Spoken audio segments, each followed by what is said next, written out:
Muy buenas y autónomas tardes. Les saluda el Movimiento Ríos Vivos de Colombia, que activa su voz y su energía en defensa de los territorios, el agua y la vida.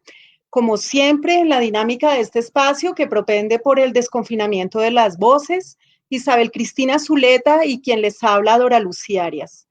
Esta serie que llamamos Voces Confinadas, pues pretende examinar los mecanismos que facilitan el confinamiento y la distorsión de las voces de la gente. Por eso hasta hoy nos hemos encontrado para analizar, junto con el profesor Boaventura de Sousa, la institucionalización del silencio.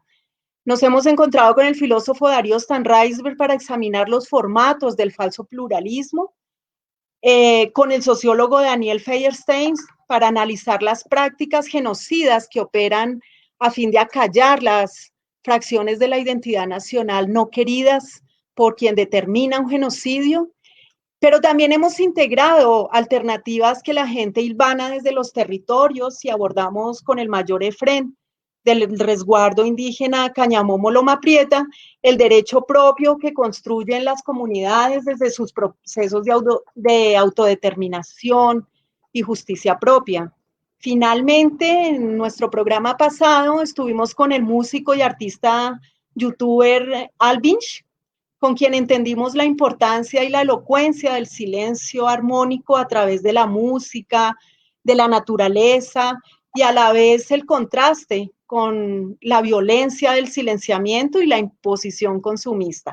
Eso ha sido hasta ahora esta serie Voces Confinadas y por eso les agradecemos como siempre la presencia de nuestras compañeras y compañeros del Cañón del Río Cauca que siempre están ahí, aquí, acompañándonos, así como amigas y amigos de otros territorios de Colombia y el mundo, escuchantes que se conectan, opinan, preguntan, disienten, dicen, eso es maravilloso.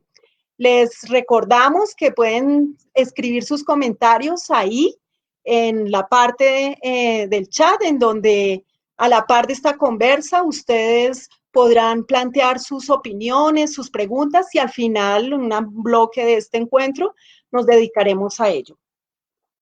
Pues bueno, hoy tenemos el privilegio entonces de contar con las voces de dos personas muy, muy queridas en la América Latina recóndita, porque con la labor de ellos nos han ayudado a comprender, a deconstruir, a destituir conceptos para armar los propios desde la riqueza, pero a veces casi desde las esquirlas del ser y de la memoria colectiva.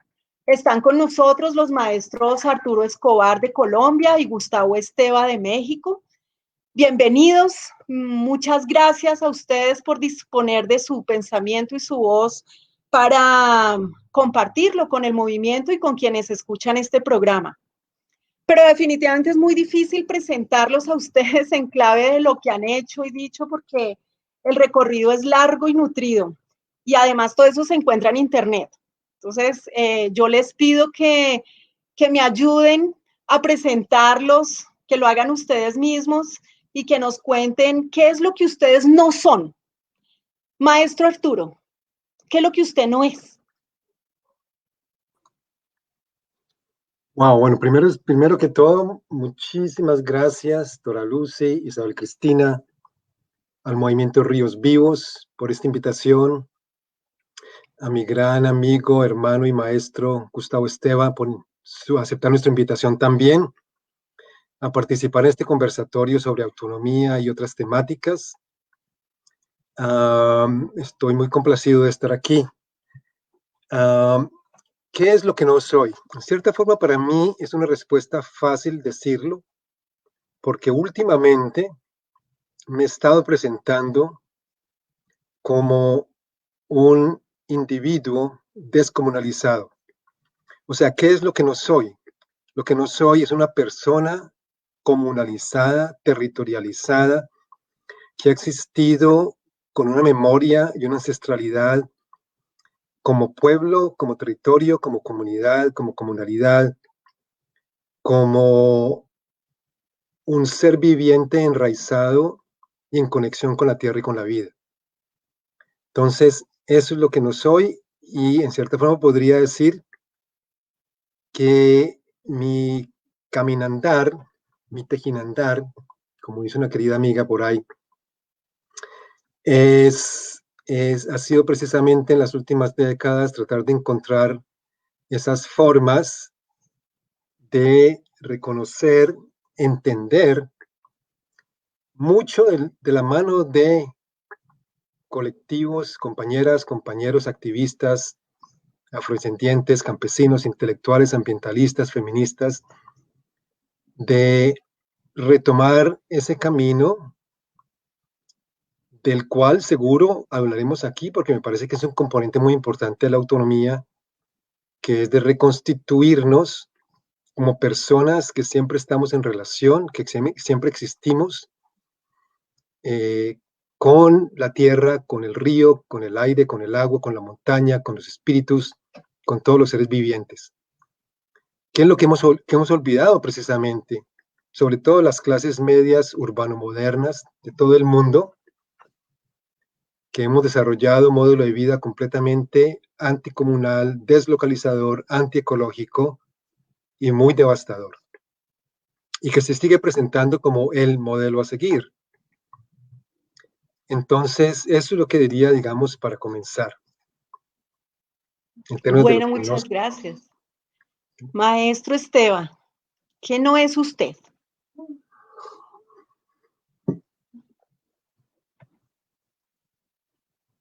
Ah, no, el micrófono, no te escuchamos. Sí, ahora sí. Hasta hace poco tiempo me presentaba como activista, pero ya sé que no soy. Ahora soy activado. A mí me activa en los pueblos, no activo yo a nadie. Y creo que activado es una descripción mucho más clara, mucho más eficaz de lo que soy en la realidad.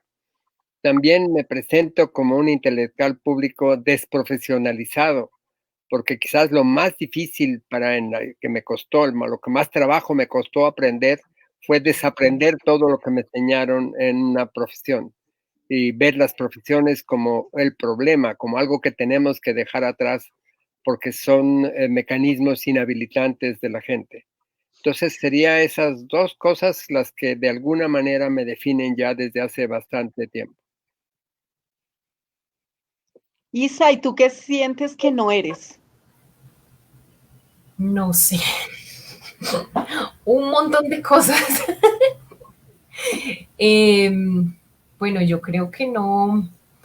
En estos días he pensado que no soy, o más bien no quiero ser, todavía no estoy segura si todavía no lo soy profesional con estas definiciones y un poco lo que decía Gustavo, no sé si todavía me siento cómoda cuando me dicen socióloga, no estoy segura de eso y no estoy segura de eso de profesional, qué significa. Tampoco soy, eh, eh, tampoco soy caminante, como decía Arturo, no logro caminar lo que quisiera caminar y me falta mucho para ser realmente andariega, decimos en mi tierra. Y los reales andariegos son los cañoneros y todavía no logro ser, pero quiero ser andariega, quiero ser caminera, caminar por todos los caminos y conocerlos. No reconozco el territorio todavía en la profundidad necesaria para decirme andariega. Bueno, entonces entremos en materia con todo esto que no son ustedes. Maestro Gustavo, en un encuentro que tuvimos comunitario sobre los daños ocasionados por el extractivismo, alguien dijo, somos pobres. Y otra persona muy molesta de la misma comunidad le dijo, no somos pobres, nos volvieron pobres. No conocíamos la palabra progreso y desarrollo hasta que llegó el megaproyecto. Pero esas palabras suenan y resuenan cada vez con más frecuencia. ¿Cómo sucedió esto? ¿Y a quién beneficia que esto suceda, maestro? Hemos sido programados, hemos sido educados, configurados, moldeados para sentirnos de esa manera. Y esto fue una cosa muy clara cuando estábamos finalmente, después de siglos, empezando a seguir un camino propio. En Estados Unidos quisieron mantenerse, seguir adelante, crear un emblema de su hegemonía. Inventaron la palabra desarrollo, inventándonos a nosotros como subdesarrollados. Yo tenía 13 años cuando me subdesarrollaron, el 20 de enero de 1949. El presidente Truman inventó esta palabra. Y debo decir, es una cosa muy humillante sentirse subdesarrollado. Ya no puede uno confiar en sus propias narices, hay que confiar en las narices de los expertos que lo van a desarrollar a uno. Ya no puede uno soñar sus propios sueños porque ya están soñados, pero al mismo tiempo desarrollo viene con fascinación y Truman lo sabía. Truman dijo, les vamos a compartir todos nuestros avances científicos y tecnológicos para que sean como nosotros. Quizás como disculpa debo recordar que en los años 40 el cine era el nuevo entretenimiento, que íbamos todos los fines de semana a verlo y presentaban el modo de vida norteamericano como lo más cercano al paraíso. Y cuando Truman nos promete, pueden ser como nosotros, dijimos, sí, sí, claro, queremos ser como eso. Y desde entonces vivimos presos de esa categoría del desarrollo. Hasta los 80 empezamos realmente a reaccionar y a ver cómo era un camino imposible. No es cierto que podamos ser como ellos, pero aparte de eso, un camino sin sentido. Mientras eso no es factible y es sumamente dañino, destructivo, acaba con todo, nosotros tenemos todavía, afortunadamente, un camino propio, un camino que no es el del desarrollo, que es el camino nuestro. Y creo que se liga muy bien, claro, con lo de la pobreza. Quisiera contar una pequeña anécdota. Estaba en un barrio popular de la Ciudad de México, muy famoso, que se llama Tepito. Los tepiteños forman una comunidad muy fuerte, muy firme, muy clara. Estábamos de visita con un crítico del desarrollo, Wolfgang Sachs. Visitamos el barrio, Wolfgang estaba fascinado y al final de la visita dijo, bueno, tienen ustedes cosas maravillosas aquí, pero ustedes son muy pobres. Y mi amigo de Tepito respondió de inmediato, no, nosotros no somos pobres, somos tepiteños. Usted dice que somos pobres porque quizás no tenemos un coche a la puerta como usted o algunas cosas que usted tiene. Yo podría hacer lo mismo con usted, decir que usted no tiene los bailes que nosotros tenemos y no tiene la riqueza cultural nuestra. Pero yo no digo, usted es alemán, yo soy tepiteño, vámonos respetando un poco. Creo que es una buena anécdota para resistir estos calificativos de subdesarrollado o pobre.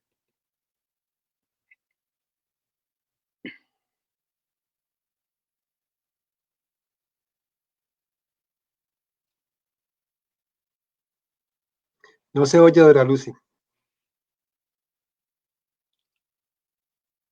Gracias. Te decía que ese espejismo del que nos hablas no es fácil verlo, entenderlo, agarrarlo y de construirlo como tú nos sugieres en todos estos procesos de reflexión. Pero por eso se requieren organizaciones, porque el proceso organizativo ayuda a construir pensamiento, a entender lo que pasa. Y por eso, Arturo, yo quisiera que tú nos ayudaras a comprender en estos procesos organizativos para la defensa de lo territorial, la autonomía es fundamental, pero a la vez el proceso organizativo es el más atacado para que se mine su estructura y sus procesos de pensamiento autónomo. ¿Cuáles son las principales dificultades que enfrentan los movimientos sociales para concretar esa autonomía?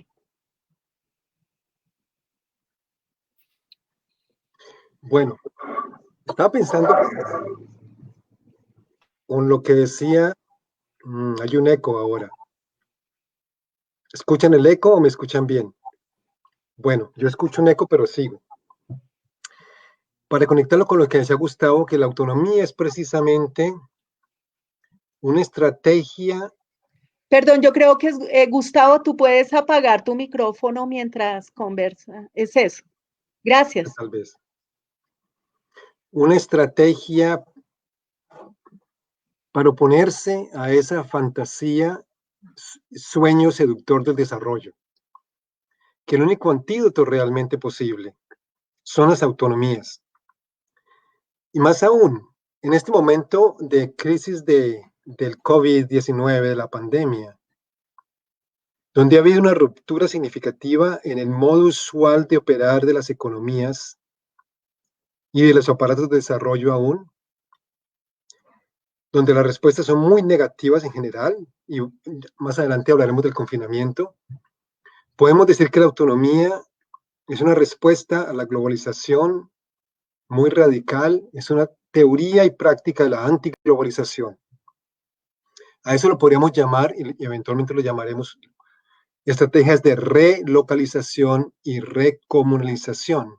Es decir, que la vida social hay que volver a reconstruirla desde abajo y con la tierra, comunalizar la vida social de nuevo, volver a producir sobre todo los alimentos que son la base de la autonomía, lo que la gente llama autonomía alimentaria, soberanía alimentaria, que hay una clave muy potente que muchos grupos y colectivos y pueblos siempre han entendido, pero están entendiendo ahora de una nueva manera. Es decir, cómo creamos autonomía. ¿Y qué tiene que ver la organización con esto? Yo creo que, y una última cosa antes de seguir con la respuesta, me estaba recordando con tu pregunta, Dora Lucy, de una carta muy famosa que escribió una gran lideresa afrodescendiente, Francia Márquez, colombiana del norte del Cauca, en la marcha de mujeres hacia Bogotá, desde su comunidad, como a 500 kilómetros de Bogotá, para denunciar la persistencia de la minería ilegal de oro en los territorios y la falta de compromiso del gobierno con los acuerdos que se han firmado, etcétera, etcétera.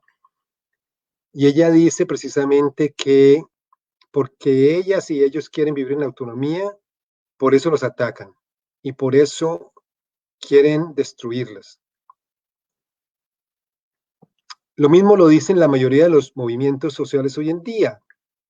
El pueblo NASA, por ejemplo, la organización NASA habla mucho de la autonomía. Dice, sin autonomía y sin territorio, no podemos pervivir como pueblos, como los pueblos que hemos sido y que queremos seguir siendo. Entonces, ahora podemos hablar mucho sobre la autonomía y voy a empezar un poco a hablar sobre la autonomía. Me gustaría que en algún momento Gustavo también meta la cucharada. Gustavo es la persona para mí, quien ha pensado de una forma más intensa y ha vivido en su práctica un pensamiento autonómico en América Latina. Y me estaba acordando de una distinción que hace Gustavo entre tres conceptos, y lo voy a vincular luego con la cuestión de las organizaciones. Tres formas de producir, de pensar sobre las normas a través de las cuales vivimos la vida. Es decir, la vida siempre la vivimos de acuerdo a principios, los podemos llamar principios, ejes, creencias, valores, virtudes, ideologías, categorías, como quiera que las llamemos, siempre están allí. El primero es lo que Gustavo llamaba ontonomía. Y la ontonomía es esa situación donde desde adentro de las comunidades se producen esas normas por las cuales queremos vivir la vida, lo que es bueno, lo que es malo, lo que está bien hacer, lo que no está bien hacer, cómo pensamos y hacemos, comer, aprender, vivir, habitar. El caso estereotipado es la comunidad tradicional, entre comillas, que nunca han sido tradicionales en el sentido de que nunca han sido estáticas, siempre han cambiado. La autonomía, en la ontonomía, las normas van cambiando históricamente, pero van cambiando su propio ritmo, van cambiando, como dice una lideresa afrocolombiana también, desde adentro hacia afuera, no desde afuera hacia adentro, no es lo que nos digan los expertos, la forma en que vamos a vivir, sino la forma en que endógenamente, colectivamente, comunalitariamente, decidimos que vamos a vivir, lo que va a definir cómo vamos a vivir. Y lo vivimos en la práctica. Con frecuencia estas normas no existen en una teoría ni en un catálogo, sino que existen en las prácticas mismas, en las relaciones sociales, en las relaciones con la tierra. La segunda forma de existir es la heteronomía. Me parece para mí, por eso lo menciono, porque me parece que es muy útil. Y la heteronomía son, digamos, las sociedades modernas. donde las normas por las cuales vivimos nuestras vidas ya no se producen endógenamente desde adentro de los grupos sociales, sino que llegan desde los expertos, desde el Estado, desde el mercado, desde el capital. Y son ellas y ellos, especialmente los expertos, con los grandes conocimientos expertos, los que crean las categorías a través de las cuales sentimos, vivimos, existimos, hacemos de economía, nos relacionamos los unos con los otros, etc. Y el tercer tipo, obviamente, es la autonomía. Entonces, ¿qué es la autonomía en ese contexto?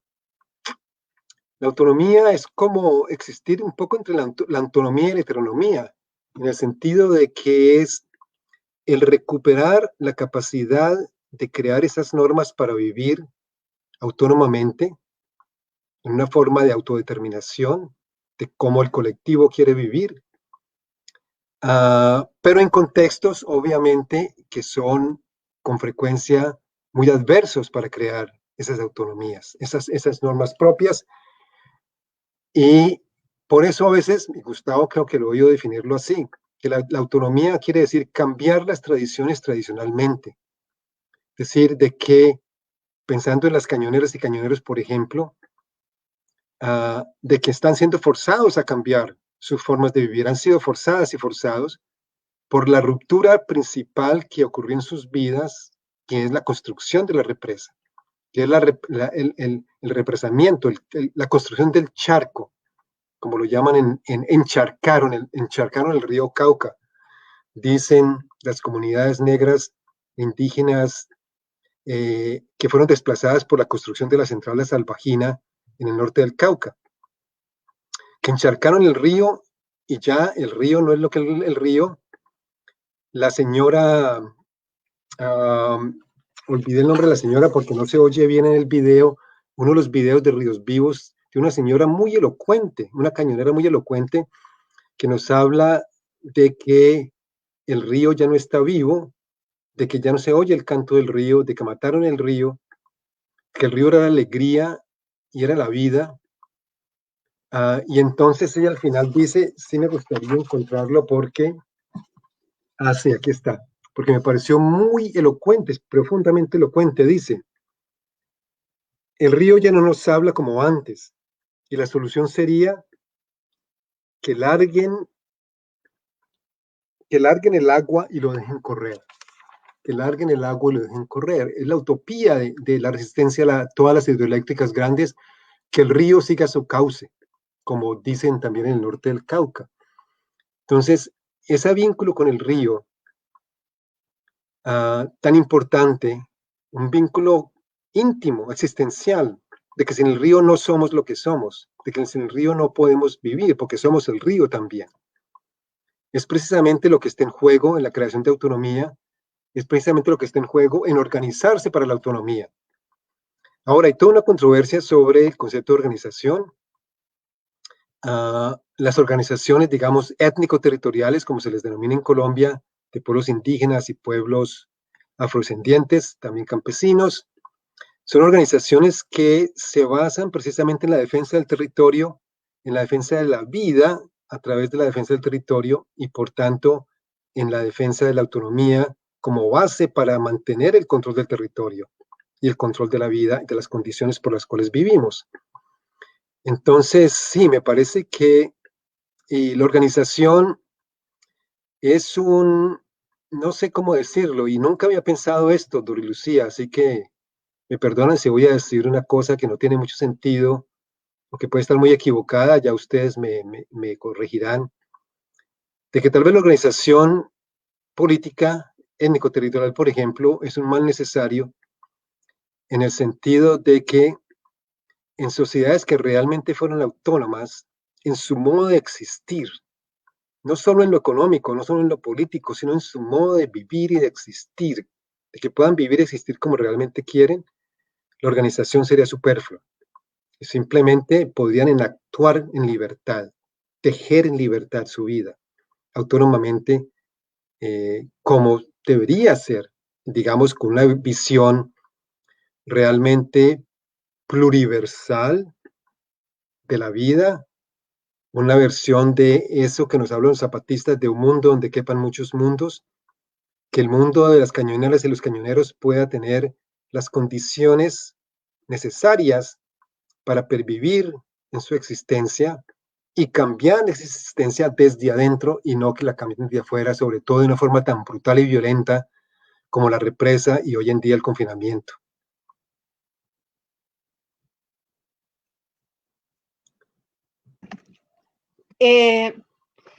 Claro, con lo que tú dices nos haces pensar, o pienso yo ahora, en que en efecto la característica de la vida en el cañón del río Cauca era la libertad y una autonomía en un entramado de compartir el territorio sin necesidad de organizarse.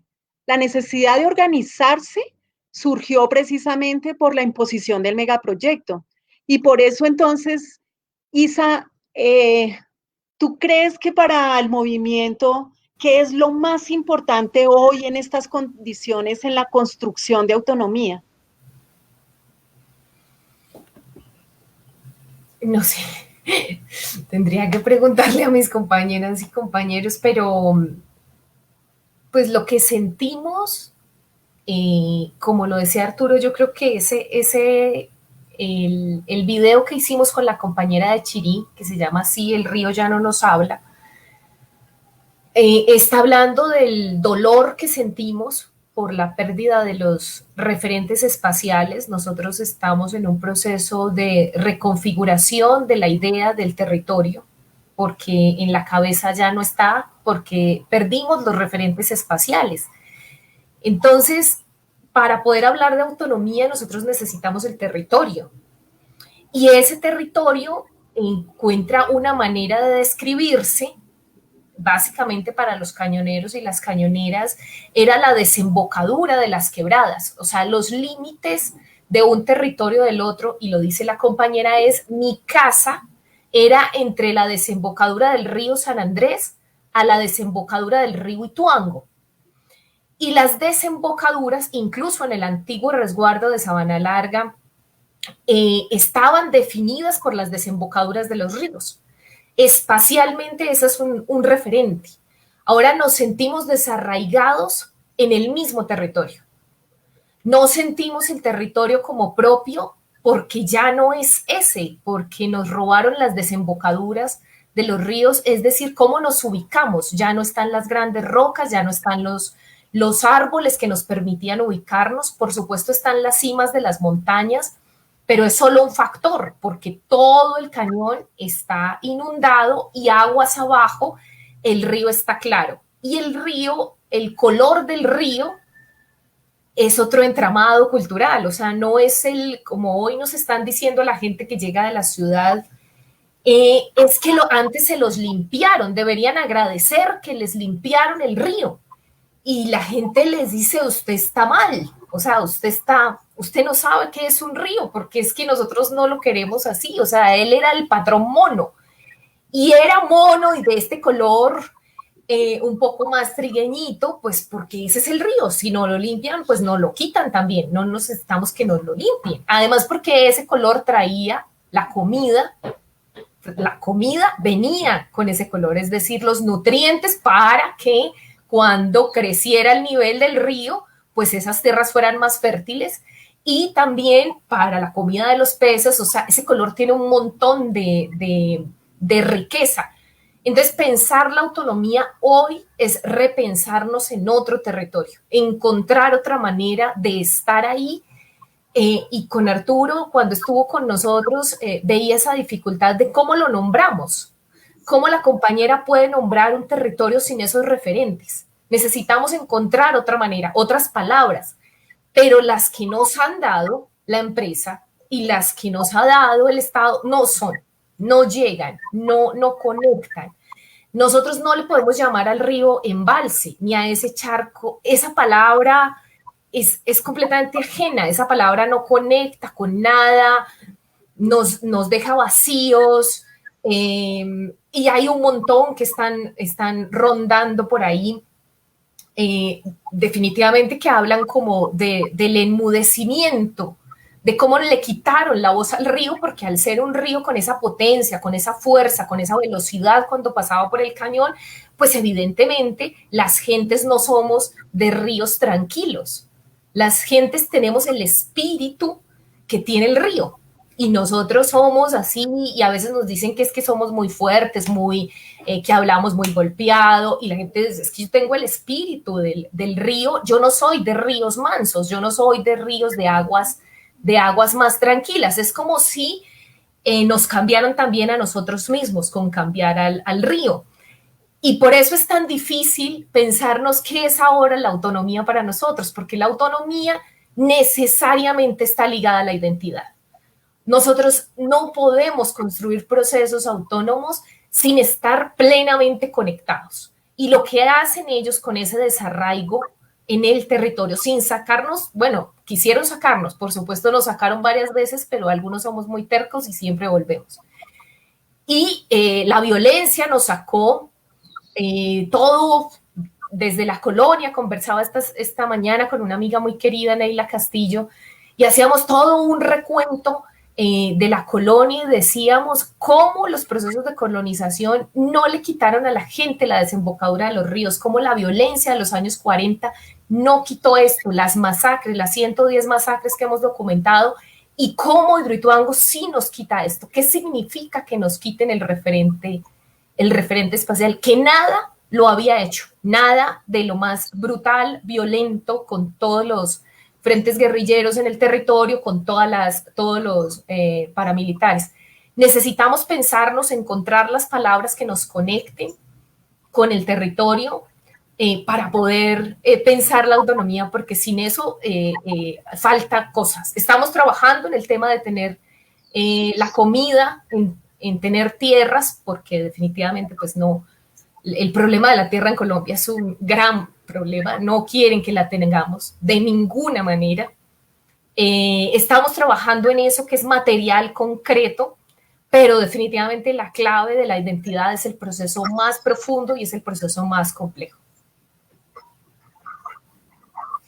Claro, porque eso que mencionas, pues tiene un entramado muy fuerte también en estas imposiciones estéticas de qué es lo bonito, qué es lo feo, qué es lo que huele bien, qué es lo que huele mal, qué es lo que aceptamos como éxito o como fracaso, que es con lo que está bombardeado constantemente el mundo de los movimientos sociales, ¿no? ¿Qué es el camino hacia donde deben ir? Por eso, Gustavo, yo te pediría que nos contaras desde todo ese caminar tuyo, qué es lo que ves que la gente no debería nunca olvidar en el proceso de desentrañar todas estas mentiras, todas estas trampas e imposiciones del discurso del desarrollo que minan la autonomía y por consiguiente las fuerzas para construir algo propio.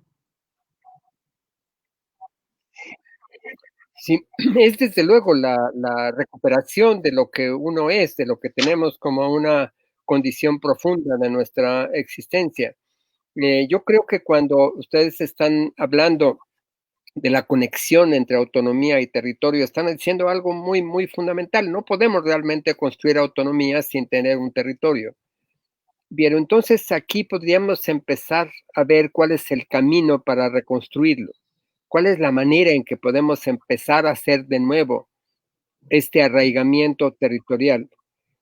Podemos hacernos la pregunta si nos trasladamos a las personas que han sido desarraigadas y llevadas a la ciudad, y que en la ciudad a lo mejor logran tener una organización propia y están juntos los de la misma comunidad y se ven todos los domingos en el mismo lugar, pero no tienen un territorio. La ciudad es claramente territorio ajeno para todos ellos. ¿Cómo empezar a hacer allí un territorio? Empezar mucho tiempo antes de que conviertan un barrio en algo propio, algo que sea su territorio. Y entonces lo que nosotros hemos encontrado, lo que hemos estado viendo, es que antes que nada, lo primero que hay que reconstruir es el nosotros que nos han destrozado. Cuando nos han convertido en individuos separados, en que cada quien está por su lado y luchando cada uno por su cuenta. Entonces, lo primero es poder reconstruir un nosotros, y a veces el nosotros en la ciudad no es por una organización, por un ideal, por una doctrina, por una ideología, sino el primer nosotros que se puede recrear en la ciudad es el de los amigos. Todos tenemos 1000 amigos, pero amigos, lo que se llama amigos, tenemos unos cuantos, quizás con los dedos de una mano bastan para contarlos. Pues con esos amigos, con 3, 4, 5 amigos, uno forma un nosotros nuevo. Y ese nosotros se vuelve nuestro territorio. Ese es el primer territorio reconquistado. Es el nosotros con el que empezamos a caminar juntos por el afecto, por la amistad, por la condición gratuita de los amigos. Y entonces empezamos a caminar y desde ese nosotros empezamos a tejernos con otros nosotros. Una palabra que quisiera también poner en nuestra conversación es que hemos descubierto los viejos problemas de las organizaciones, su centralismo, sus tradiciones de mando, de verticalidad, que rompe la capacidad autónoma de gobernarse de la gente. Y entonces hablamos, en vez de organización, de tejido. Nos estamos tejiendo con otros. Los tejidos pueden ser, como todos sabemos, sumamente fuertes. Los tejidos sostienen casi cualquier cosa. Pero es un tejido que no tiene un centro, que no tiene un mando, que no tiene una estructura vertical, en que nos tejemos los distintos nosotros para poder caminar juntos en la reconquista del territorio, en la reconquista de nuestro espacio propio, del espacio en que nos vamos a construir autónomamente, sin tener que subordinarnos a alguien, a un líder, a una ideología, a una doctrina, a una estructura que no se empieza a controlar y a subordinar, que empieza a ser el mando sobre nosotros, que empieza a ser la heteronomía de que hablaba Arturo. Entonces, yo pensaría que en esto es en lo que estamos, en un cómo recuperar los nosotros. A veces, algunos tenemos la fortuna de poder recuperarlo. Mi abuela zapoteca no podía entrar en mi casa en la Ciudad de México por la puerta principal, porque era india. Nací y crecí en una estructura patriarcal y racista. Mi madre pensó que lo mejor que podía hacer por nosotros era separarnos de nuestra tradición india. Me costó mucho trabajo recuperarme, me formé en eso. Yo quería el desarrollo para mi abuela. La quería mucho, pero la veía como subdesarrollada, como atrasada, como una india que tiene una connotación claramente inferior en nuestro lenguaje habitual en México.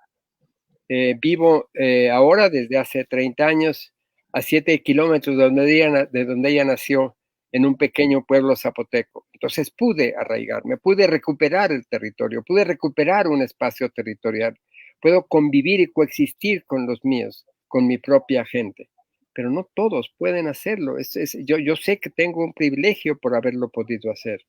Y sé que tenemos que tejernos con muchos otros que no lo han conseguido aún. Claro. Arturo, ¿tú recuerdas que acá tenemos el dicho de que no hay cuña que más apriete que la del mismo palo? Esos quizás son los problemas más difíciles de identificar y de atender. Como lo menciona Gustavo, ahí hay todo un entramado de presiones muy cercanas. Si es la misma mamá, la misma abuela, los más cercanos que presionan para que tengas otra forma de desarrollo, otra forma de ser. ¿Tú crees que qué hay que hacer para construir relaciones sanas con quienes nos acompañan, que realmente contribuyan a la autonomía? Bueno, tal vez voy a comenzar con dos cosas, una de las que dijo Isabel Cristina y otra Gustavo,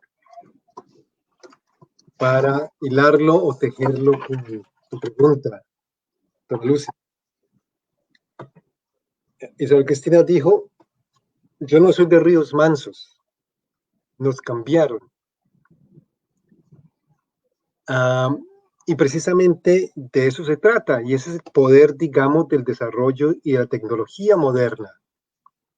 Es extirpar mundos, es extirpar formas de ser. No es ni siquiera ya suprimirlas, ni subordinarlas, ni marginarlas, sino que, y una amiga da este ejemplo. Es un ejemplo en Perú. En Perú, en comunidades campesinas indígenas, hay un concepto muy hermoso que es el concepto de Ayu, que es un asente de comunidad, pero comunidad entre seres, todos los seres vivos, humanos y deshumanos, y todos los seres, incluyendo la montaña y la roca. Y es existir con, existir en. Todas y todos existen en ese mundo, en ese Ayu. Y frente a la destrucción de la montaña, a la posibilidad de la destrucción de la montaña, de nuevo por una gran minera transnacional que perseguía el oro, precisamente la organización se confrontaba con la pregunta de la extirpación de su mundo, de que ya ese mundo no podría ser, de que ya, como decía Isabel Cristina, aún en lo peor de la colonia y los primeros décadas de violencia, no lograron extirpar de todo la forma de ser cañonera.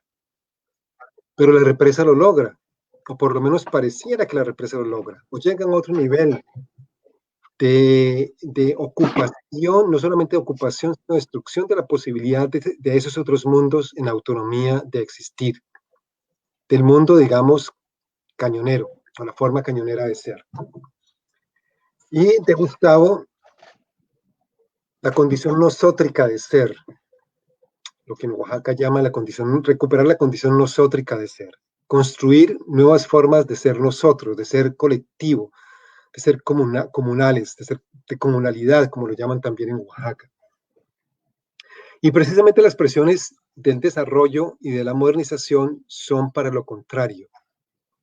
Son para que dejemos de ser eso, dejemos de ser y de apreciar aún lo que llegamos a ser, algunas o algunos, por ejemplo, Gustavo con su abuela zapoteca, de querer que todas y todos lleguemos a ser de esa forma individualizada y descomunalizada que escribía antes. Y los obstáculos son muy tenaces, porque, y esto lo hablábamos esta mañana en otro evento, desde que nos levantamos hasta que nos acostamos, las presiones, sobre todo para aquellas personas que ya no vivimos en territorio, que ya no tenemos, ya no vivimos nosótricamente, son para que vivamos como individuos separados, como individuos que nos consideramos supuestamente dotados de libertad y de derechos y libres para consumir, libres para tener las tecnologías que queramos, los espacios que queramos, y que en esa forma de existir no nos damos cuenta que es cuando más programados estamos para ser de esa forma. Es una forma profundamente no autónoma de existir. Las nuevas tecnologías, que es, digamos, la utopía del desarrollo, es que todos tengamos estas nuevas formas tecnológicas de existir. Las tecnologías 5G en este momento, que va a ser una cosa impresionante, o está siendo una cosa impresionante ya, podríamos hablar un poco de eso después. Que todos aspiremos a eso, que todos aspiremos a que el centro comercial sea nuestro nirvana y que consumir sea nuestro acto que más nos llene personalmente y emocionalmente, de que todas esas formas de existir son las que practicamos y no actuamos día a día y se nos va metiendo por todos los huesos y por todos los poros. Me contaba un gran amigo que es muy cercano a las luchas de las comunidades indígenas Nasa del suroccidente colombiano, del norte del Cauca. Bueno, yo estoy hablando como si hubiera gente de otros países, pero creo que, bueno, tal vez entre los oyentes haya gente que no conocen dónde es el norte del Cauca, pero decía que precisamente es con la expansión de los cultivos ilícitos en particular hoy en día, se está metiendo esa forma más consumista, individualizada y monetarizada de ser, está rompiendo comunidades como nunca, está rompiendo el tejido relacional, está rompiendo la posibilidad de continuar con el modo de vida ligado al territorio y a la tierra. Entonces yo creo que ese obstáculo principal, en cierta forma, lo llevamos todas y todos por dentro, en la medida en que hemos internalizado y hemos sido socializados por esa cosmovisión moderno neoliberal de competitividad, de eficiencia, de consumo material, de ser individuos y de tratar de desarraigarnos de sus territorios, y que por tanto la lucha por la autonomía y por ser de otra y existir de otra forma, de una forma más en consonancia con la vida y con la naturaleza verdadera de la vida y de la tierra, es volver a propiciar esas otras formas más vinculadas con la tierra de existir. Ahora, cuando uno dice eso, es que, entonces, la crítica es, es que usted quiere que todas las comunidades se queden en el pasado. O usted es un romántico, es un idealista, unas comunidades por aquí y por allá sobreviviendo autónomamente no pueden hacer nada para detener la gran maquinaria de la muerte del capital transnacional.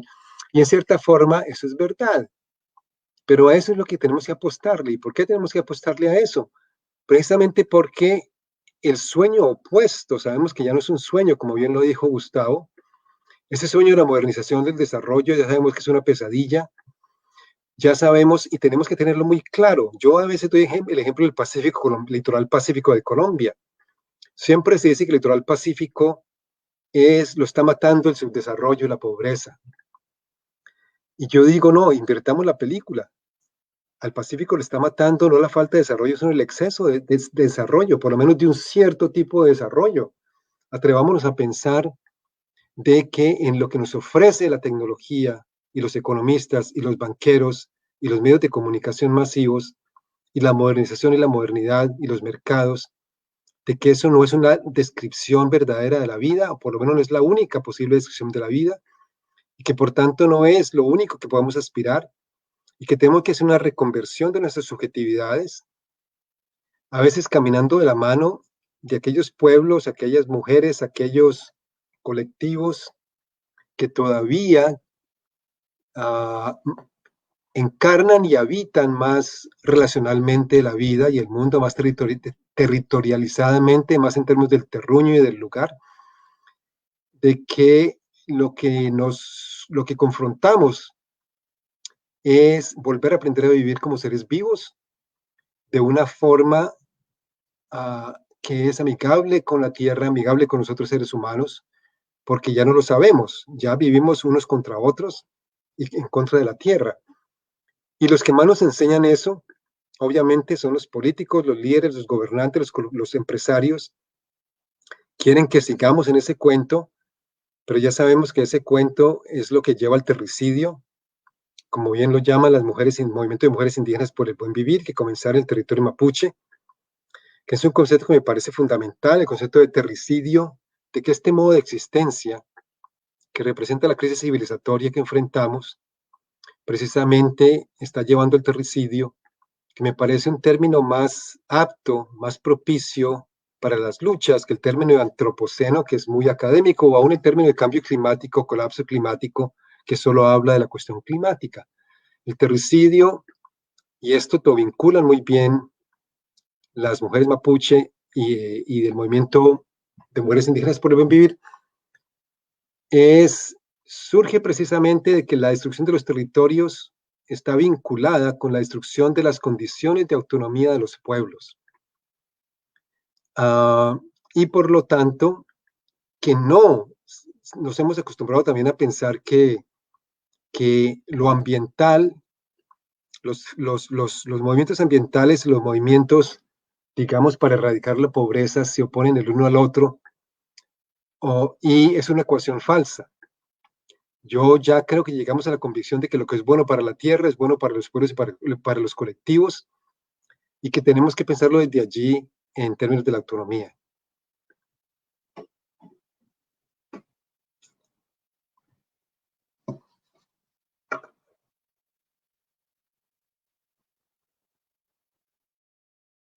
Tienes tu micrófono.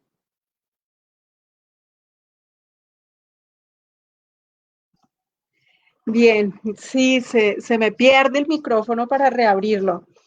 Bueno, hay en este tejido que mencionas y lo que decía Isa en el sentido de una necesidad de reconfigurar una existencia, una identidad en el territorio. Y con todo esta reflexión que hace Arturo y Gustavo, Isa, ¿tú crees que cómo se puede ser de espíritu no manso en estas condiciones de existencia, de reclamo de derechos que impone la mansedumbre y que impone la no autonomía y que impone unos lenguajes que no son para ser escuchadas? ¿Cómo está haciendo el movimiento Ríos Vivos para resolver esa tensión entre el poder ser escuchado, pero adaptarse a esos lenguajes y a esos espíritus mansos? Bueno, yo creo que el primer ejercicio que hizo el movimiento fue pensar las múltiples formas de violencia que nos habitan, porque, digamos, en un territorio en disputa permanente, con tantos actores armados, que además nos rodean, terminamos sabiendo mucho de la violencia, terminamos acercándonos a las armas, acercándonos a una forma que dijéramos sería la primera para enfrentar esta situación que se vive. Y siempre hemos dicho, pues no es la manera. Yo creo que el primer mecanismo es saber lo que no es, la pregunta con la que tú empezabas. Uno, lo primero que tiene que saber es qué no va a hacer, porque si no establece límites, si esos límites son tan difusos, que es parte como de esta confusión que trae esta idea de desarrollo desde afuera, porque es cierto lo que dice Arturo, no se necesitaría organización si fuéramos lo que somos, porque esa organización está dada con nosotros. O sea, no es vamos a organizarnos, no es que nacimos organizados. O sea, no habría que organizarnos porque estábamos ahí, digamos, incluso en el cañón habían unas formas de hacer respetar la tierra increíbles. La compañía, que viene de compañía, hagamos en compañía algo juntos. Y esa figura de compañía para sembrar en compañía fue usada en la colonia para proteger las tierras que el rey dijo que eran de arrendamiento. O sea, tierras que han sido siempre comunales, son de todos, que han tenido un uso colectivo. En la época de la colonia dijeron no, se les va a arrendar a los indios. Y entonces esos indios de ese territorio lo que dijeron, no, vamos a hacer compañías. Y esa compañía llegó hasta hoy. Hasta este momento todavía se hacen compañías. Bueno, eran realmente compañías, pero son la forma más habitual son compañías. Entonces todavía hacemos compañías todo el tiempo. Hacemos campañas para hacer la movilización, hacemos campañas para hacer el paro, hacemos campañas para conformar el mismo proceso organizativo. Nosotros no logramos resolver esa tensión. Creo que nos falta mucho para hacerlo porque nos han quitado mucho.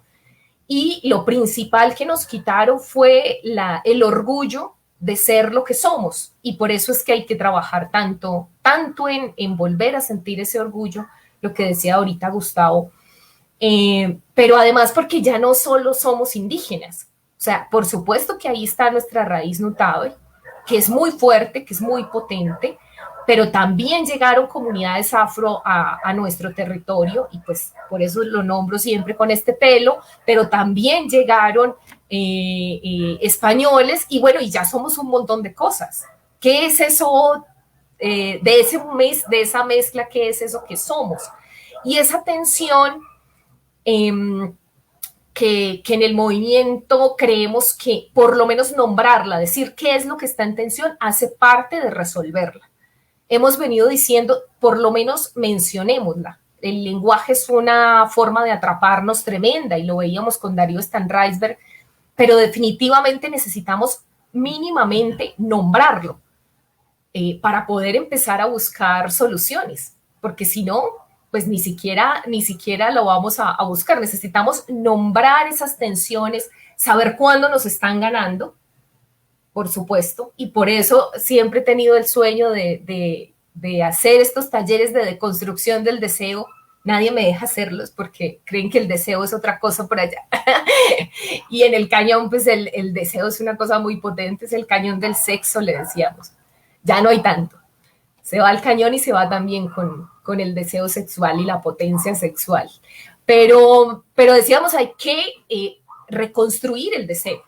¿Qué es lo que estamos deseando? ¿Qué es lo que nos hace felices realmente? Porque si no sabemos lo que nos hace felices, no sabemos qué es lo que queremos soñar, para dónde vamos. Y esos deseos se nos meten como por todas partes. Ahora es necesaria la organización, como en esa época de la campaña, es necesaria la organización no para defender las tierras porque nos las inundaron, sino para defendernos a nosotros mismos, para defender la existencia, porque hoy está en riesgo, como en la colonia, la existencia. No es posible existir de esta manera tan indigna. Y creo que ese límite se entendió en el movimiento. El límite yo creo que lo puso, y creo que es uno de los momentos más duros que he vivido, cuando dijimos les hemos permitido todo menos que se metan con los muertos. Ahí yo dije, este es el límite, porque con esta vida les hemos permitido que nos hagan tantas cosas atroces. Pusimos el límite con la violencia, no, con las armas, no, en esta vida.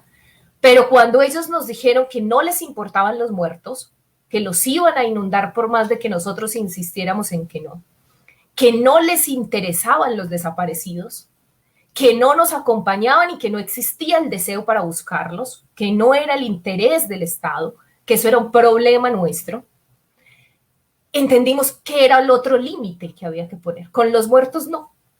Y además porque son innegociables, ahí no nos pueden decir, y lo hablábamos con los abogados, no nos pueden decir, bueno, ¿qué se va a poner en la demanda para resolver el problema de los muertos?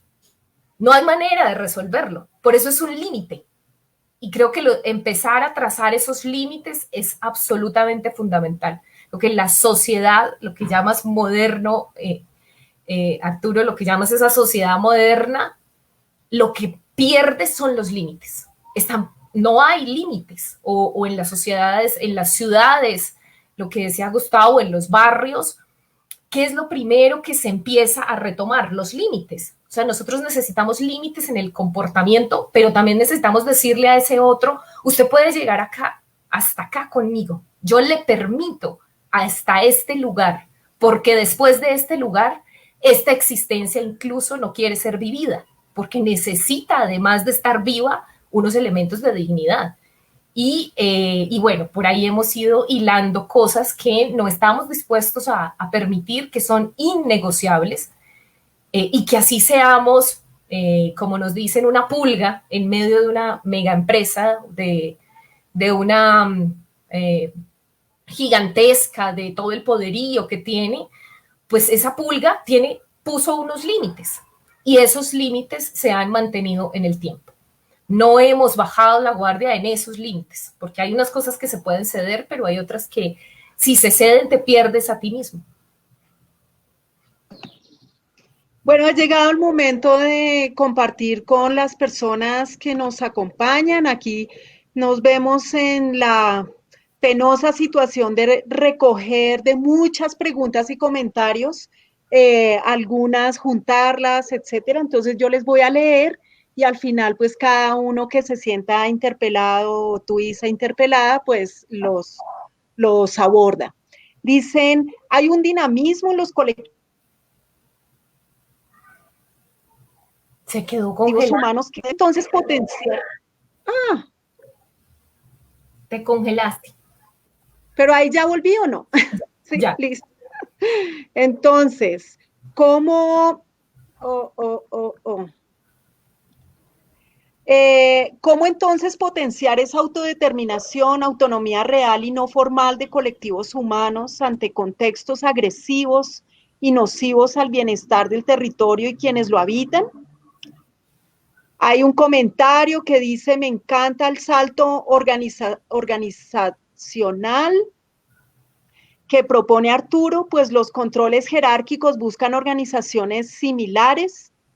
de expandir su opresión. La reacción y la lucha nos meten en la acción-reacción, en cambio las búsquedas de autonomía pueden en estos desarraigos que nos dan otras voces, nuevas relaciones, saltos. Hay quienes dicen repensar la autonomía en clave de identidad cultural, reconstruir un nosotros, primer paso. Hola, quiero mandarle un saludo a Isabel Cristina. Quiero decirte que tu activismo me inspira. Para mí eres un gran ejemplo de mujer empoderada. Estoy muy agradecida con tu trabajo comunitario. Qué hermosa esa reconstrucción de la primera persona en plural como tejido. Lanzaderas van y vienen, telar, vital, en un caminar, desestructurarlo. Muchas gracias. Eso, tejemos como cantan los poetas mayores del pueblo cuna. Un hilo nos une desde las aguas, el bosque, el mar, la gente. Sí, una parte de este tejido, si una parte de ese tejido se rompe rápidamente, tenemos que coserlo porque somos uno. Tenemos aquí quien dice, bueno, cómo tejer las relaciones con las ONGs para no perder autonomía. Ahí tienen, por favor, sean ustedes quienes miren cuáles de estos comentarios, preguntas y opiniones responder. Tienen la palabra.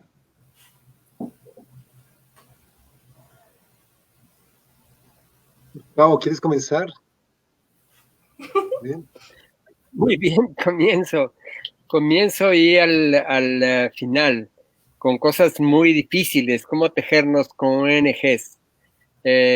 Paul Goodman, el gran anarquista norteamericano, dijo alguna vez, si ves que se acerca una persona que viene con la intención de hacerte el bien, échate a correr, porque quién sabe qué te va a pasar. Tenemos que estar muy protegidos de quienes quieren hacernos el bien, de quienes quieren salvarnos, de quienes quieren ayudarnos. A veces son peores que nuestros más decididos enemigos. Son muy difíciles esas relaciones, y esas relaciones implican sobre todo poder mantenerlas a distancia. Tenemos que mantenerlos a una distancia, que no se entrometan, que no se metan en donde no deben meterse. Y por las otras preguntas, por los otros comentarios, quisiera conectar con dos cosas que me parecen muy importantes que mencionó Isa. Tenemos que darnos cuenta que tenemos que cambiar el lenguaje. Las palabras nos colonizan. Hemos sido formados en un lenguaje patriarcal, en un lenguaje de dominación. Las palabras no dicen lo que queremos decir ya. Y tenemos que inventar nuevas palabras para poder decir lo que queremos decir. Y hay otro aspecto de lo que dijo que me parece enormemente importante. Cuando habla de sus talleres para la reconstrucción del deseo, tenemos que pensar muy seriamente que necesidades y deseos han sido moldeados por otros y que lo hemos internalizado.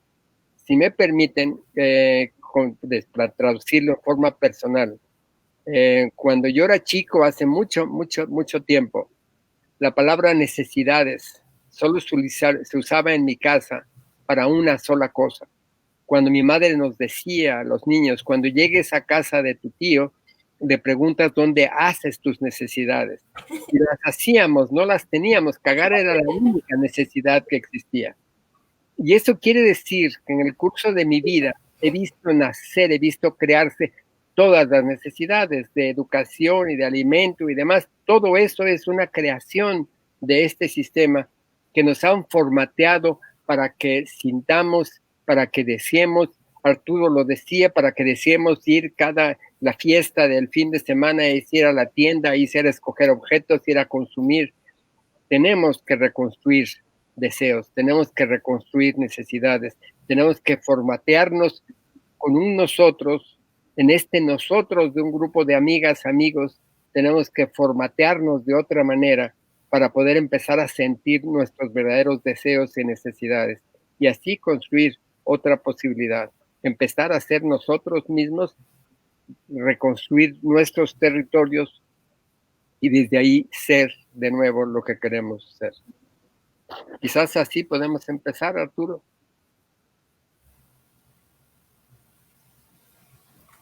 ¿Sigo o sigues tú, Isabel? No, tú. Yo, bueno. Bueno, me voy a referir a 4 preguntas, todas son excelentes, muchísimas gracias. ¿Cómo potenciar la autodeterminación y autonomía ante contextos de agresión?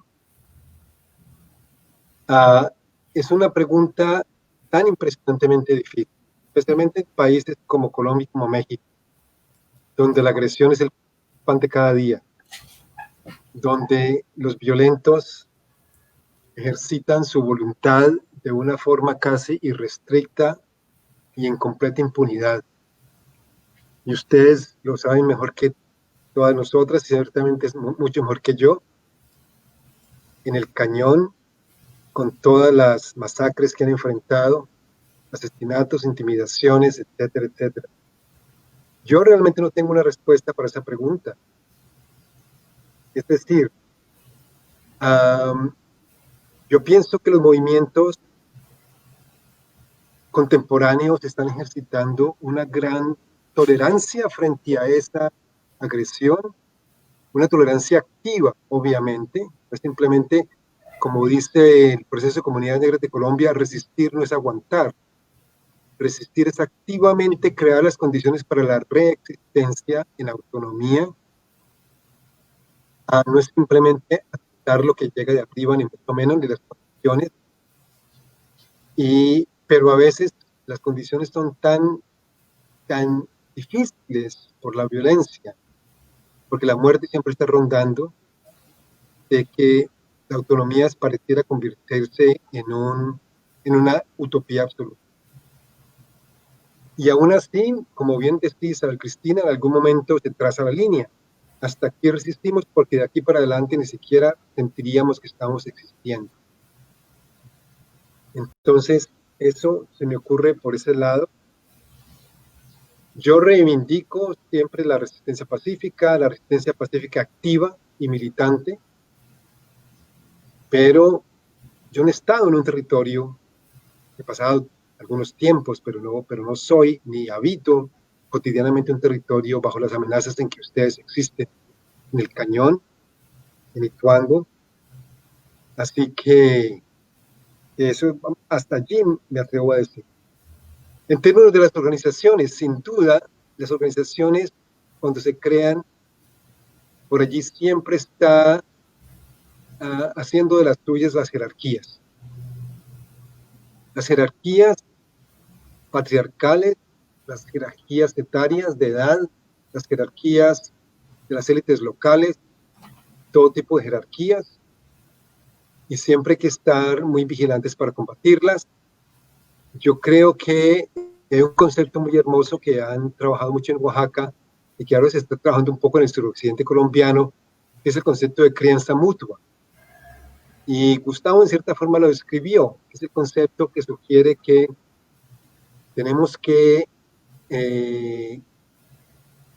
entre organizaciones y colectivos que pueden ser muy pequeños, de unas pocas personas, o pueden ser muy grandes, que están rompiendo significativamente con la forma dominante de existir y creando nuevos caminos, nuevas formas de ser y de existir, de que hay que criarse mutuamente, hay que nutrirse mutuamente entre estos movimientos y estas iniciativas, respetando la forma de los grupos de ser, sin jerarquías, en autonomía, fortaleciendo la suficiencia, la autonomía y las formas no jerárquicas de ser y de existir, las formas antipatriarcales y antirracistas de ser y de existir.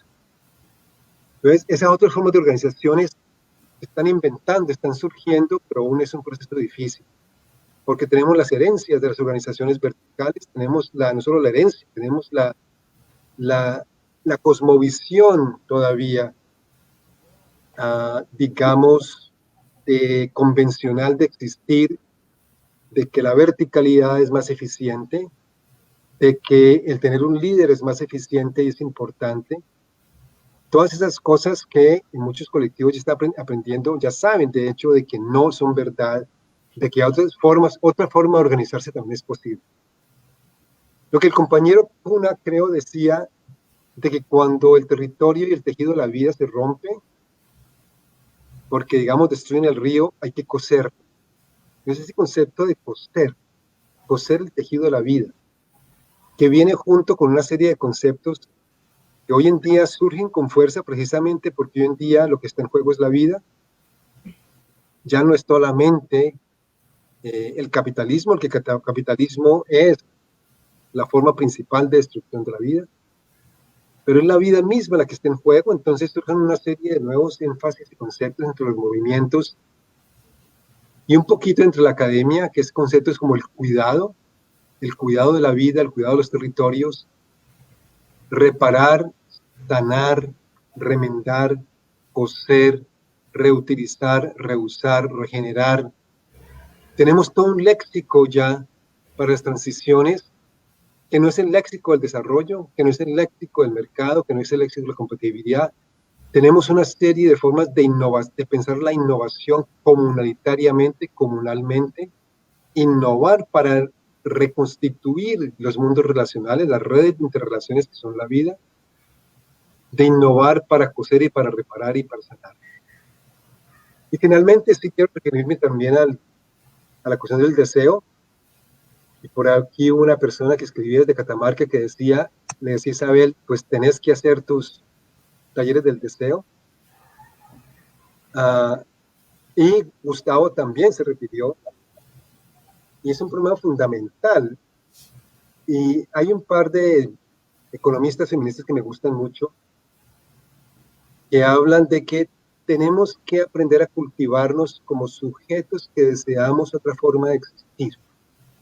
Ellas son economistas, entonces ellas hablan, tenemos que aprender a cultivarnos como sujetos que deseamos una economía no capitalista, una economía para el buen vivir, una economía comunitaria, otro tipo de economía, no las economías fantasmas y fantásticas que nos meten acciones y los medios por todos los hombres todos los días. Entonces, desear esa otra forma de economía significa reconstituir nuestros deseos y nuestras subjetividades de una forma mucho más nosótrica, más colectiva, para desear otras cosas en la vida, y eso es un proceso bastante profundo y bastante difícil. Bueno, hasta ahí, creo que hasta ahí llega.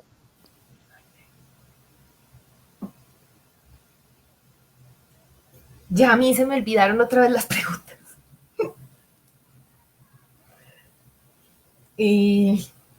¿Cómo era? Bueno, la última que decías de las ONGs, porque a mí me llama la atención, antes de referirme a eso, el tema de las jerarquías.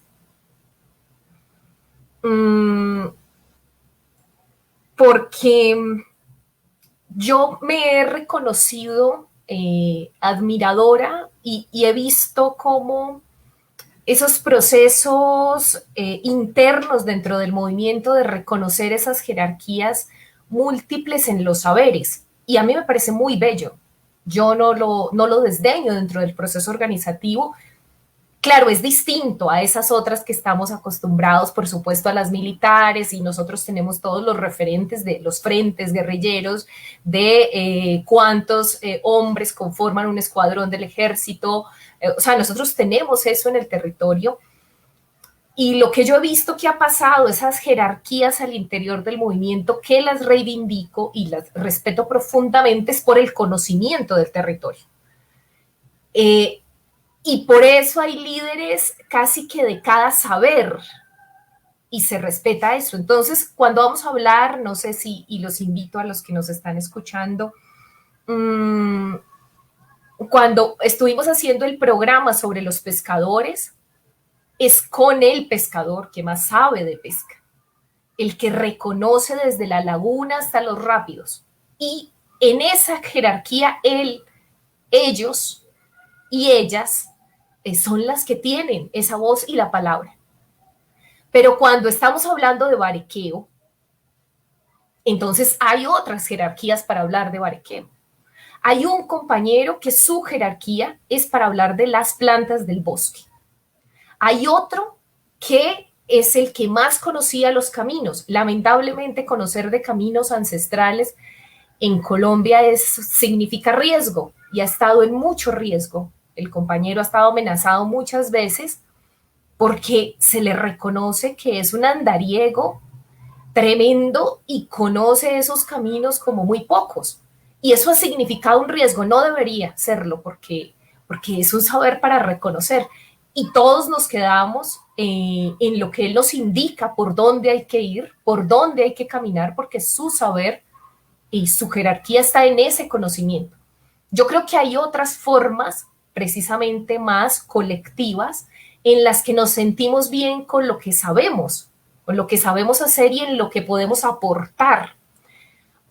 Yo creo que la principal estrategia que ha tenido el movimiento en términos de la asociación Amaru, que la estaban saludando por ahí, nuestra asociación de mujeres defensoras del agua y de la vida, para enfrentar el patriarcado, ha sido precisamente la fuerza que tienen esos saberes internos. Nosotros no hemos acudido a la institucionalidad y creemos que no funcionan. Las compañeras que han sido víctimas de violencia de género, cuando acuden a la institucionalidad son revictimizadas. El poderío que tiene la organización para controlar ese tipo de comportamientos es impresionante.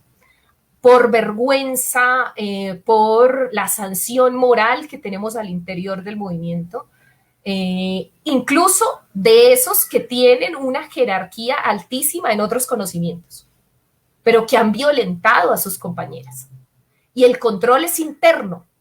No hay manera de superar este patriarcado si no es con esos ejercicios de control interno, con esa vergüenza que tendrían que tener de lo que están haciendo. Y esa vergüenza solo es con el vecino, es con su espejo, con su igual, porque ¿qué se va a sentir representado en esos señores de corbata? No, ese señor de corbata puede que sea muy elegante y por eso no le pega a la mujer, pero este que es igual a usted, pescador, pues resulta que tampoco. Entonces se tiene que ver en ese otro espejo, en ese otro igual para cambiar el comportamiento, porque es que esos referentes no pueden venir con esas, ahí sí, jerarquías. Es que creo que hay que diferenciarlo. Hay sí esas jerarquías. Ese otro que es tan distinto a mí, esa asimetría de poder, pero en el que es igual, yo veo que ese reconocimiento de las diferencias y de las capacidades son muy importantes. Eso es lo que rompen las ONGs. Eso es lo que precisamente no permite, porque dicen es que yo traigo el conocimiento.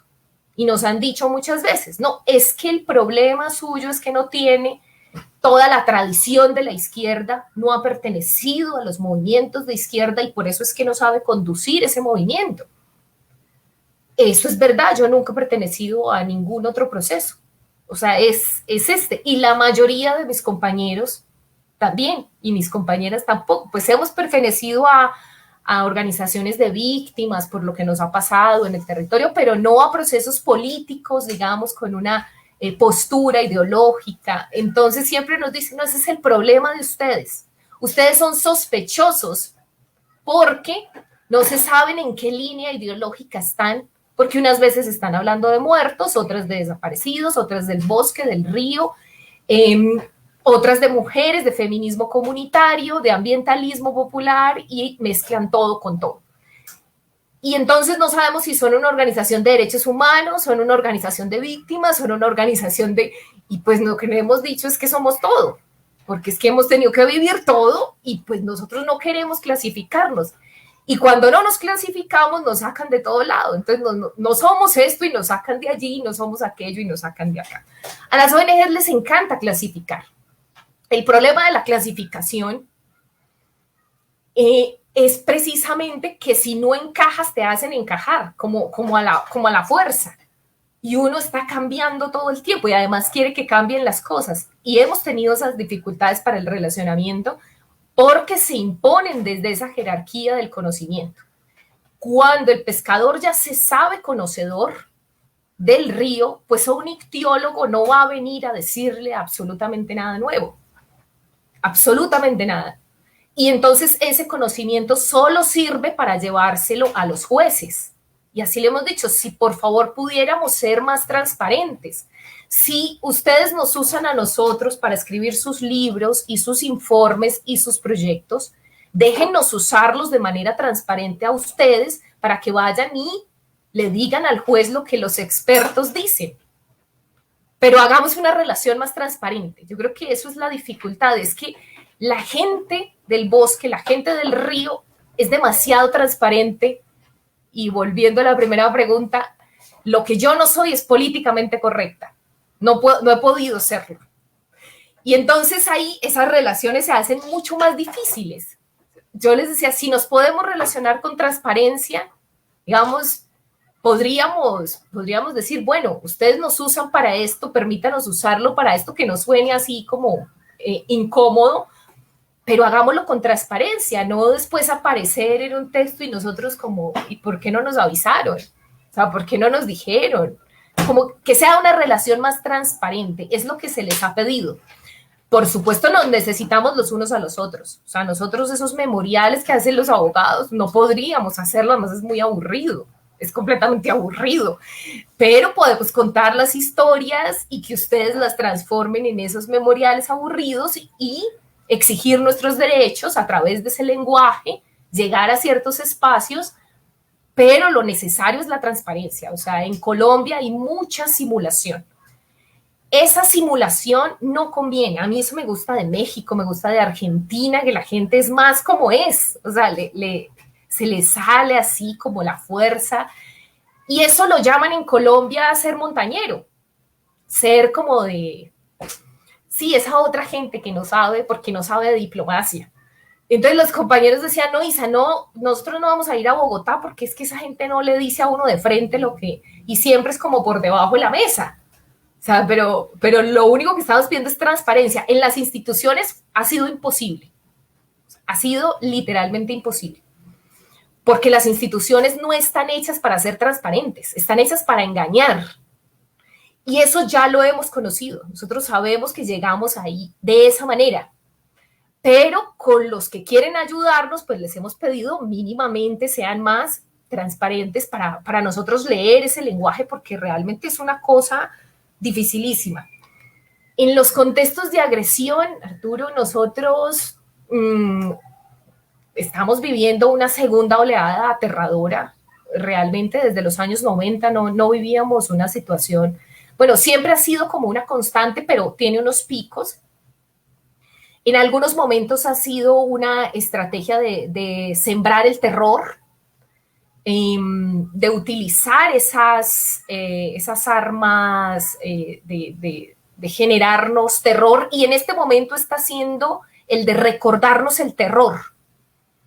Acaba de llegar a Ituango un paramilitar que nos hizo muchísimo daño, y yo me he estado preguntando por qué lo envían.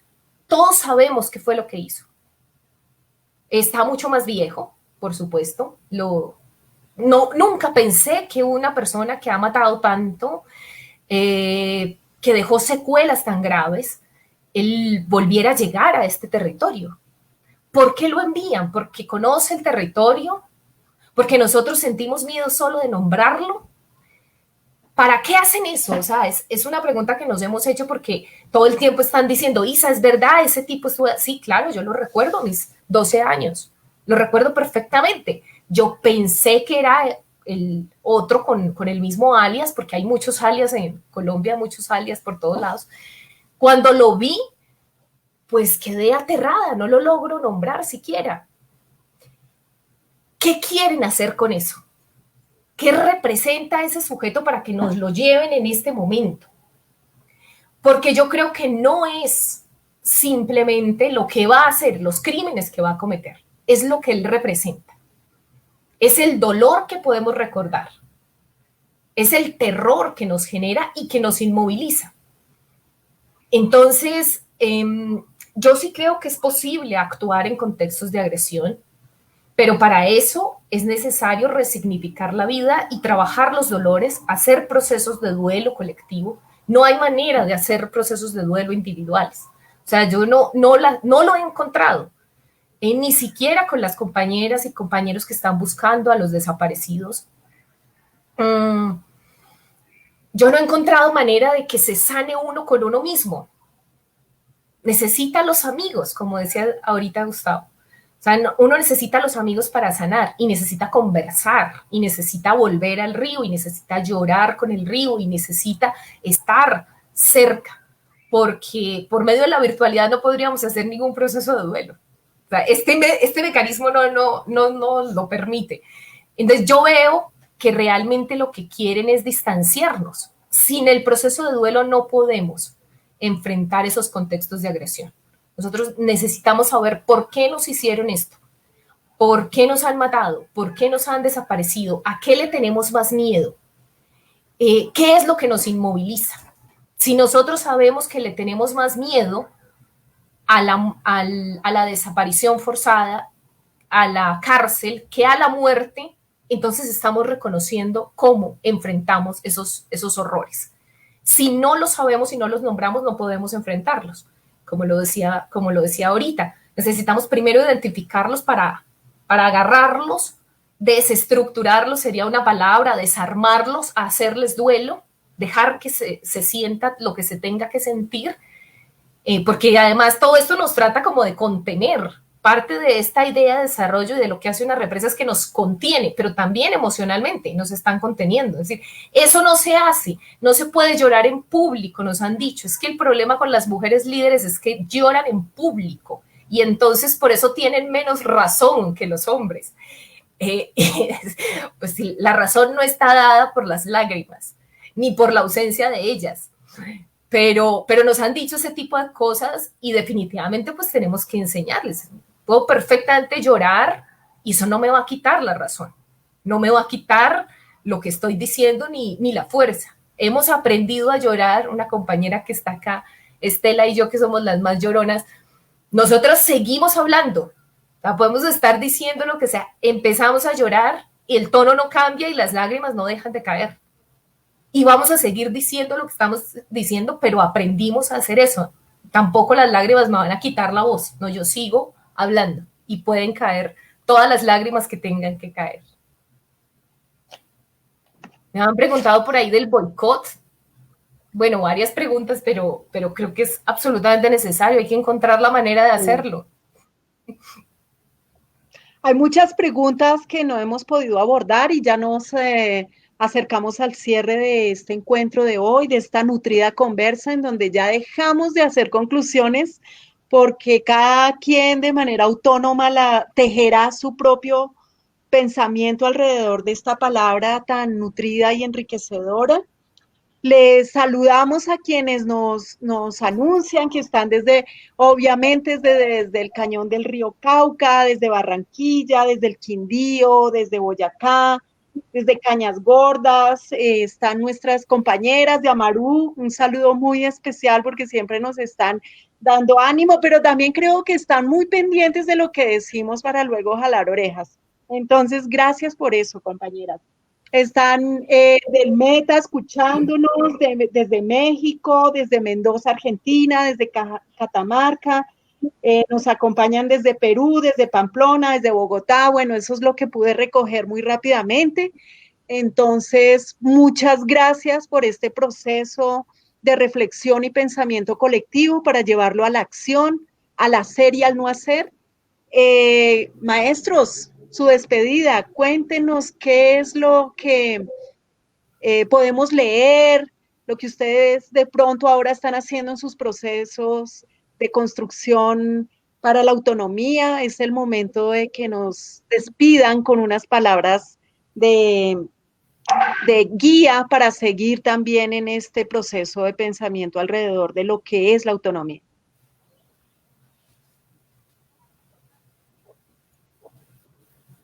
No. Bueno, ante todo decir que espero que podamos seguirnos abrazando porque estamos en la misma.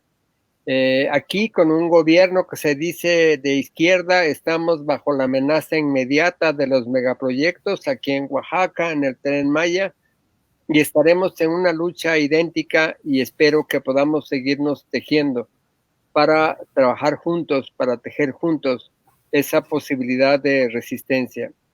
Quisiera decir que para nosotros en este momento el mayor ejemplo siguen siendo los zapatistas.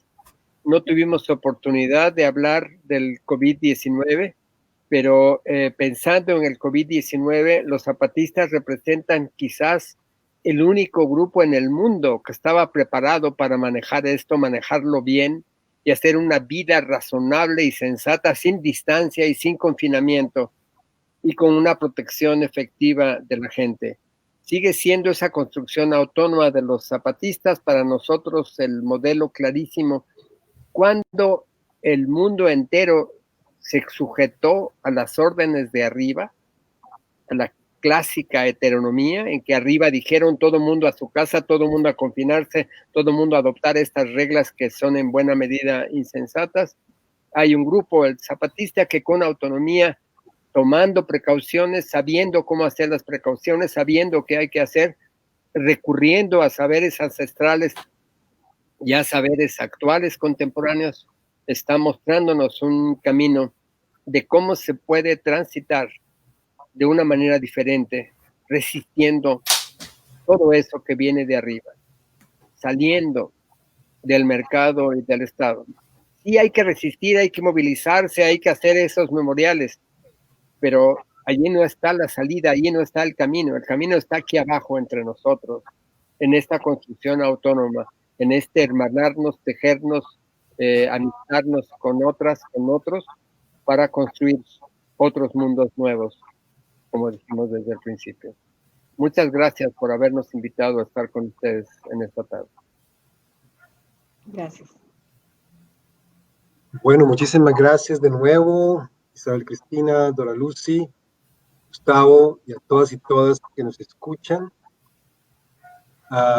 Un saludo muy especial de nuevo a las personas del Cañón del Cauca, tan afectadas por esta horrible intervención tan radical en su territorio, que continúa con una política de terror encarnada por la EPM, por los gobiernos de turno, por los paramilitares. Realmente nuestros mejores deseos para esta lucha.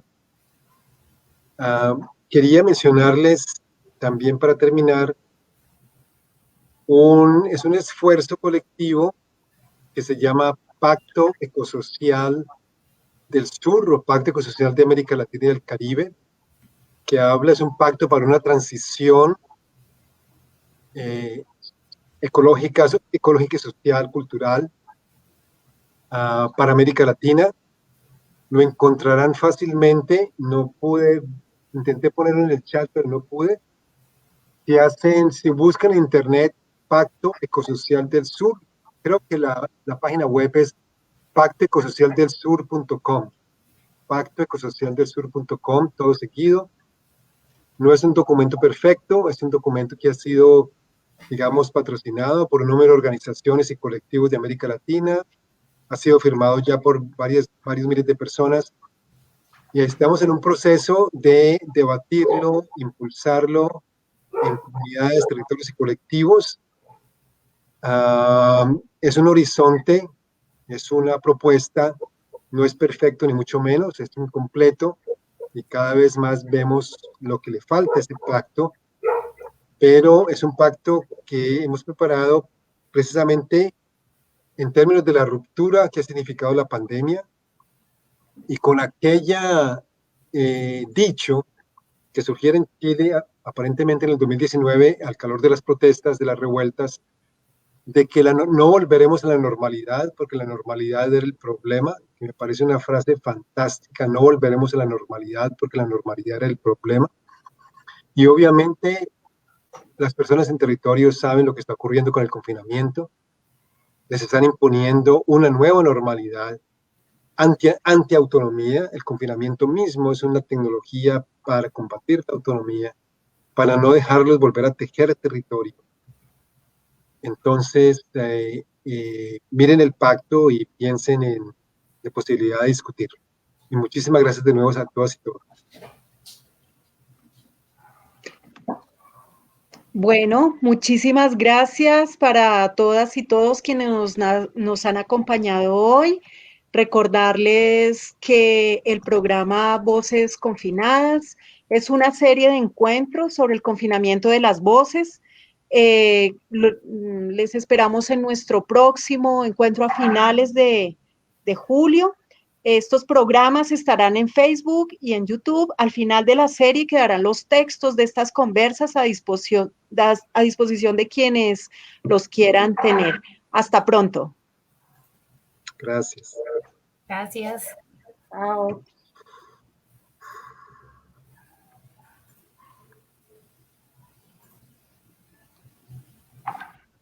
El río que no rechaza pobre, no rechaza rico, no rechaza niños, no rechaza viejos, no rechaza nada. Vuelvo y le repito, el grande capitalista aplasta a una de pobre como una cucaracha. En mi pueblo sabanero el reportero soy yo. Por lo que estamos sufriendo, no porque lo quiso Dios, es por empresas corruptas que al patrón se nos metió. Ahorita está demostrando todita su valentía, al ver que ya le sacaron sus hijos de sus orillas, y al ver que ya se metieron otros que no se querían.